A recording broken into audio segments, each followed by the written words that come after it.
રાજ્યમાં અસામાજિક તત્વોની પ્રવૃત્તિને ડામવા માટે રાજ્યની પોલીસ કડક કાર્યવાહી કરી છે। આ કડક કાર્યવાહીના પગલે રાજ્યના ડીજીપી વિકાસ સહાય દ્વારા આદેશ આપવામાં આવ્યા છે કે પોતાના વિસ્તારમાં આવેલ બુટલેગરોની યાદી તૈયાર કરવામાં આવે અને યાદી બાદ તેમના દ્વારા જે બાંધકામ કરવામાં આવેલા મકાનો છે એ ગેરકાયદેસર છે કે કાયદેસર છે, તેમના દ્વારા જે વીજ કનેક્શન લેવામાં આવ્યા છે આ વીજ કનેક્શન કાયદેસર છે કે ગેરકાયદેસર છે, તેવી જ રીતના જે પાણીના કનેક્શન છે જો ગેરકાયદેસર હોય તો તેમને તોડી પાડવા, તેના નળ કનેક્શન કાપવાની કાર્યવાહી કરવા આદેશ આપવામાં આવ્યા છે। તેના પગલે બનાસકાંઠા જિલ્લાની છાપી પોલીસ દ્વારા બુટલેગરને ત્યાં રેડ કરવામાં આવે છે અને આ રેડ દરમિયાન પોલીસ અને બુટલેગર વચ્ચે રકઝક થાય છે અને આ રકઝક થયાનો વિડીયો સોશિયલ મીડિયામાં વાયરલ થયો છે। આ વિડીયો વાયરલ થયા બાદ પોલીસે કેવી કાર્યવાહી કરી છે તેની વાત કરવી છે।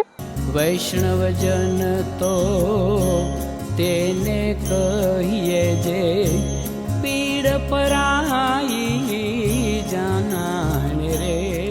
નમસ્કાર, હું છું દિનેશ ઠાકોર। નવજીવન ન્યૂઝમાં આપનું હાર્દિક સ્વાગત છે।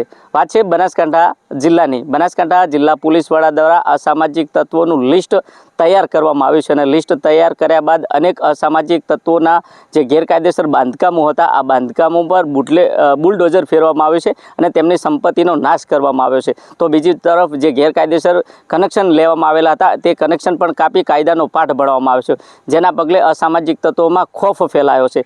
જેના અનુસંધાન વડગામ તાલુકાના મગરવાડા ગામમાં દારૂનો ધંધો કરતા બુટલેગર મહિલાના ત્યાં રેડ કરવામાં આવે છે અને આ રેડ દરમિયાન 14,000થી વધુનો મુદ્દામાલ જપ્ત કરવામાં આવે છે અને આ રેડ દરમિયાન મહિલા બુટલેગર અને પોલીસ વચ્ચે રકઝક થાય છે અને આ રકઝક થયાનો સોશિયલ મીડિયામાં આ વિડીયો વાયરલ થયા છે।